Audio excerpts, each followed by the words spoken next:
When I first started training, my handstand line used to be pretty bad. I was arching my back, piking my hips, and maybe both at the same time. Don't believe me? Take a look yourself.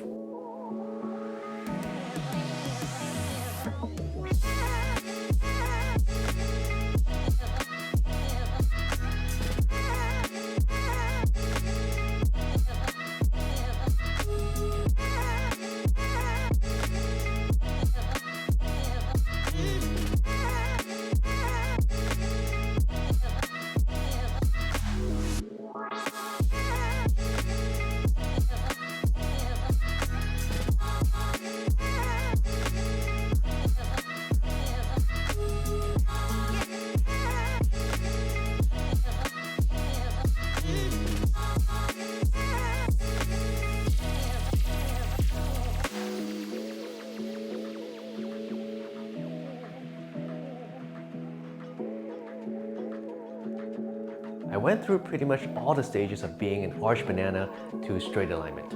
So let's pull up a snapshot from the first video.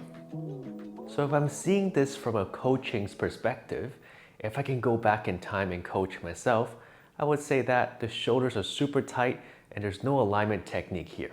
And those are some of the things I will work on as well in this very video. Keep in mind, I basically tried every drill out there to fix this problem. And today I'll show you a few that I found the most helpful. But before we dive into it, please do me a huge favor, hit that like and subscribe so it'll help me grow this channel a lot and you pay nothing. So perhaps the first question that we have to ask is, why is my handstand a banana?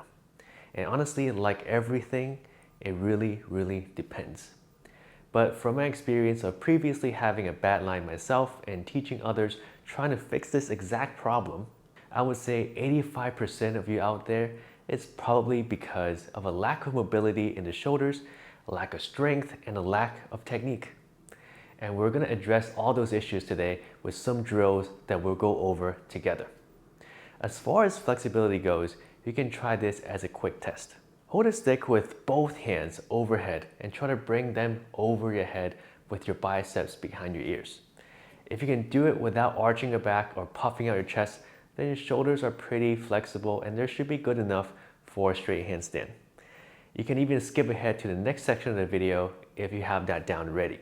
But if you have to arch your back and puff out your chest, it means you want to have more open shoulders. So the best way to open the shoulders for your handstand, for the overhead handstand shoulder mobility, will be this stretch, butcher's block stretch.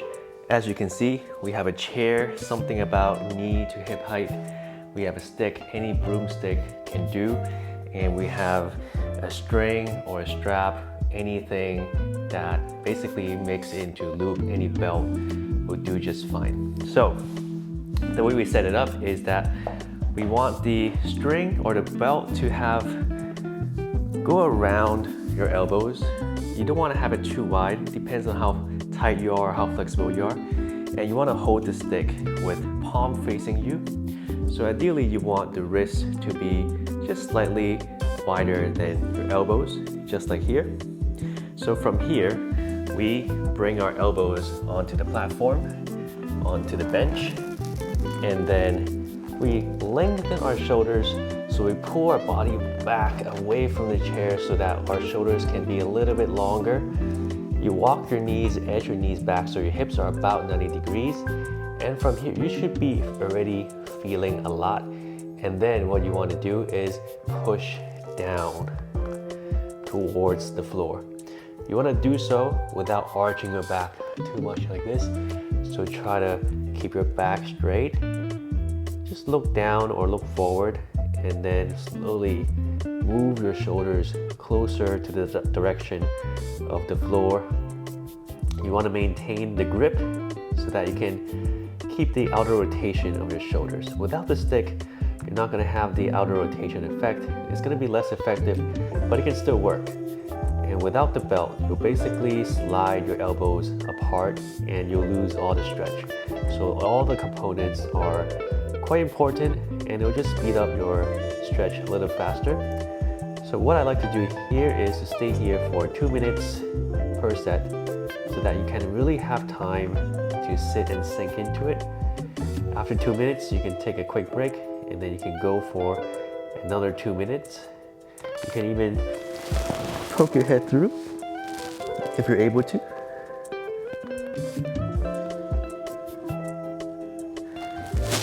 So after the time, you can just come out and release.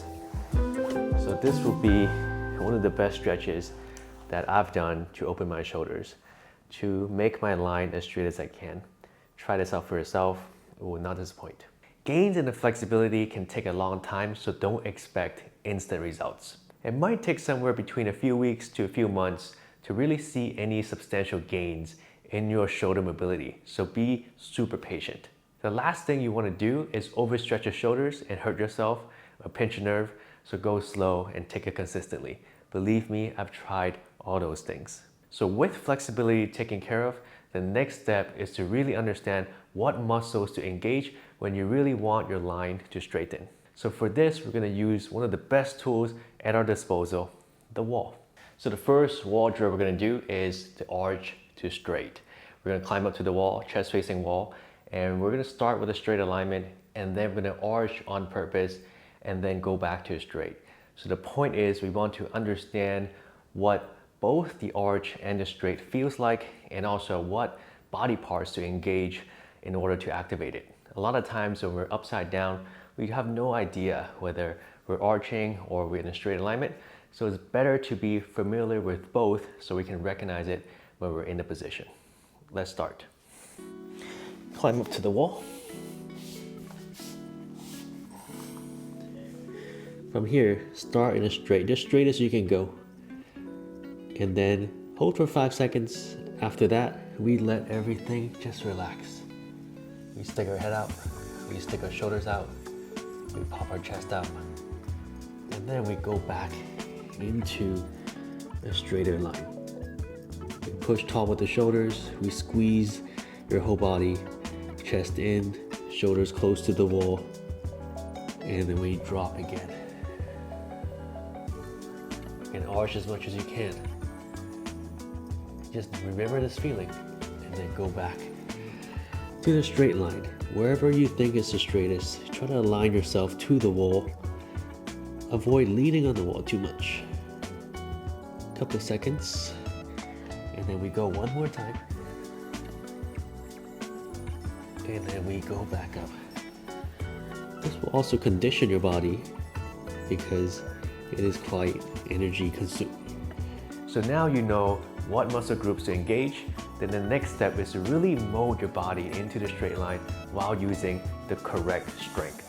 We're going to use the wall again because we can put ourselves into the right position without having to worry about balance. When your alignment is good, coupled with the right strength to back it up, your balance will be so much easier. So now it's all about accumulating time in the right alignment in a more balanced state. So here's how we do it. We climb up to the wall. This time just bring your feet together, extend, and you want to align your body closer to the wall but without touching it. So the same with the previous drill where we are extending to a straight, we want to keep that throughout, and just try to feel, is your body in line with the wall? And you want to try to get more time and tension held here. So I would hold here for 20 seconds. You want to keep the weight on top of your shoulders, so you want to keep your hips stacked and just keep your feet on the wall for now. Stay here, 20 seconds. After that, you can come down. So after all the alignment work, it's time we try to balance with it. Again, we want to take it slow. So we want to use the wall to help us when we need it. If we come out of the wall right away, you're either going to hold it for a short time or fall instantly. And honestly, both of those options aren't good. That's why when we work with the wall, it can give us the assist only when we need it so that we can still train under tension without falling. So now you should have a better idea of what the straight alignment feels like. So now let's try to balance with it. So previously we had both feet on the wall, and it's kind of hard to balance that way because their feet are constantly in the back. So now to counteract that, we open one leg to the front so that our legs are in a perfect V. Doesn't have to be perfect, but you want to just get the weight to be more equal. That way we're not leaning on the wall too much, nor are you going to fall over. So open the legs in a small V, and it really depends on how far you walk back to the wall. So my recommendation is to walk your hands about 1 feet away from the wall so that you have to open your legs about the same distance. So first you want to find the stack, straight body, feet together first. Make sure you feel pretty stable, and then you open one leg. Again, it's about accumulating time. So the first few weeks might be just stay here with the feet on the wall or 1 foot on the wall for 20 seconds. Now, if you have the strength and the balance, you should be able to float away from the wall like how I am now, without doing too much, while maintaining the straight alignment here. That is the whole point. Straight shoulders, straight hips. The legs are a tiny bit apart, but you are balanced, no doubt about it. Go back to the wall when you're done. So those are some of the best alignment drills that helped me the most, turning from banana to a straight alignment.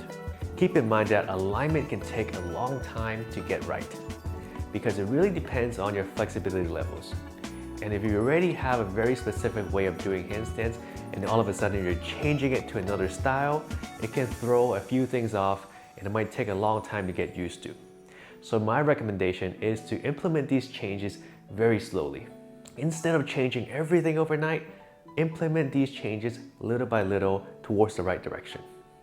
So I hope this video can help you out. If you're still watching, please hit the like and subscribe to my channel. Until next time, bye-bye.